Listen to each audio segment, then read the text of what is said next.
and welcome to Two Mums and a Camera. Today we are drinking rum and ginger, which was a favorite of our grandmother's. So cheers to Baboo. Cheers to Baboo. We love you. I've never actually tried rum and ginger. Me neither, so we're going to do first. it. This is authentic. Okay, right. Cheers again. Cheers to Baboo.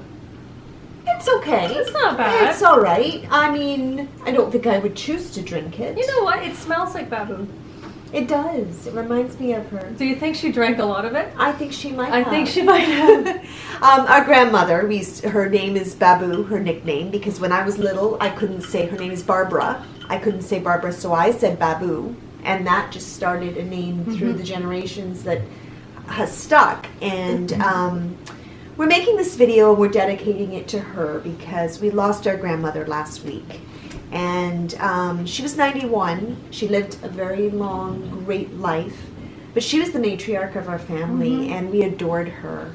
And we've been behind 1 week on our videos because we've just been spending time with family and saying our goodbyes. So we appreciate your patience. But we just thought we would do a video and talk a little bit. A tribute. A tribute to Baboo. To her. So how about you start, Shell? Okay. So after her funeral, we all said a few words. And I've got my notes. First of all, Baboo passed away on November the 19th. And it was very sad.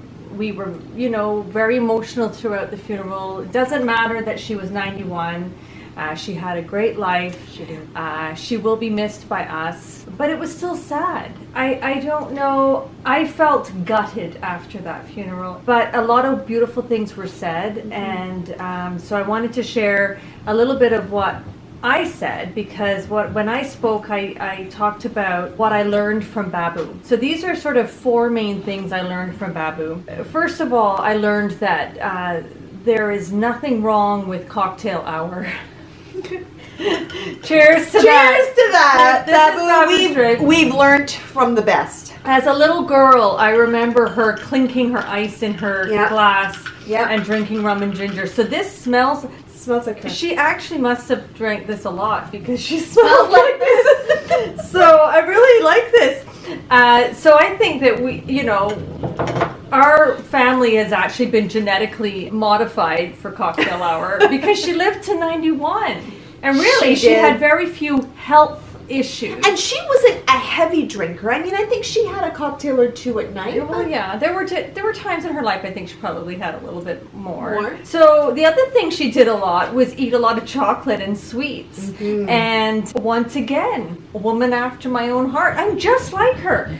And then she also had this ability to welcome people and feed them. But more importantly, she made it seem effortless. She did. She never made you feel like she was putting you out. If you came over, she would feed you. She would just set another plate. She would always have enough. And I hope to be able to carry on that tradition and make people feel welcome in my home and not make them feel like if they're putting you out. That's the most important thing. So I'm really grateful that she did that. And she always baked too. Like there was always, if you came over, there was always something fresh coming out of the oven. Now, I mean like sponge cakes, banana bread, coconut bread, cinnamon buns. Yes. Like she was amazing. The other thing is she loved bingo. She loved, and later on in her life when she was in a nursing home, every Wednesday afternoon she would go to bingo. And if she lost at bingo, she was really sad. Yeah. And if she won at bingo, she was really, really happy. And I mean, she won a chocolate bar, which of course would make her happy because it's chocolate. That's like giving her $500. Right. She was blissfully happy. So I learned from Baboo that, you don't always win at bingo. You don't. However, she had such a positive optimism and she almost a naivety where she just assumed things would work out. And I think most of the time they did because she just willed it to. And I really appreciated that. And lastly, I said at her funeral, because thinking back to little girl, I remember almost fighting to sit on her lap because nobody had a lap like Baboo. Grandmothers today work out at gyms, do all kinds of things, go to Aquafit, mom. They don't have that voluminous lap that my grandmother had. And when you sat in her lap, you felt like you were safe. absolutely The most nothing could touch. comfortable place in the world. And I don't know the last time I sat in Baboo's I lap. know. It's been like decades. But you know, the funny thing is, you were not the only grandchild to remember that. It seemed to have been, I remember a couple of our cousins mentioning Oh, really? that. Yeah. It must have been significant Yeah. to everybody. I'll never forget what that feels Yeah. like. So thank you, Baboo, Yeah, for that. For sure. I'm enjoying this drink, actually. Well, yeah. I have to say, it's, you know what, it grows on you. After you drink a little bit, it gets better, I think. So I have a list. Mine is shorter, but I think more for me, these things really stand out. And I had mentioned a couple of these things at our funeral. Baboo had the biggest heart in the world, and she really taught me that love for family was very important. She taught me about perseverance, about trying and being a strong woman, and if you fail at something, get up and try again, because nothing's too hard if you really, really want it. I remember her as, you know, very much younger than she is now, walking the beaches in Barbados trying to get a business started, which turned out to be very, very successful. And she started. She was part of the. She was a hard posse worker. that started it. She used to make meals for everybody that came to this business, and it was just amazing. Strength, I think I mentioned that. Thankfulness. She was such a thankful person.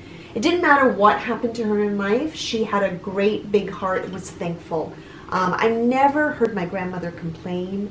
I mean, I'm sure she did, especially in her older years. My mom would probably Maybe the say last different. day, yeah. But I remember as a young child never hearing her complain. She always did her part and was always very thankful.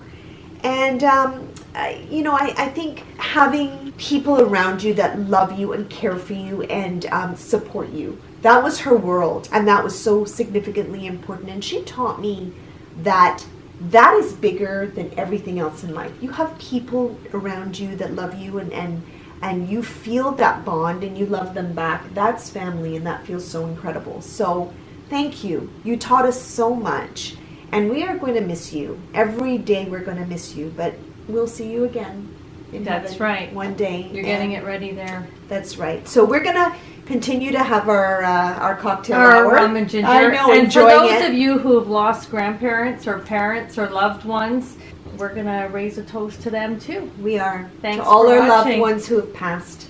Thanks for watching. Cheers.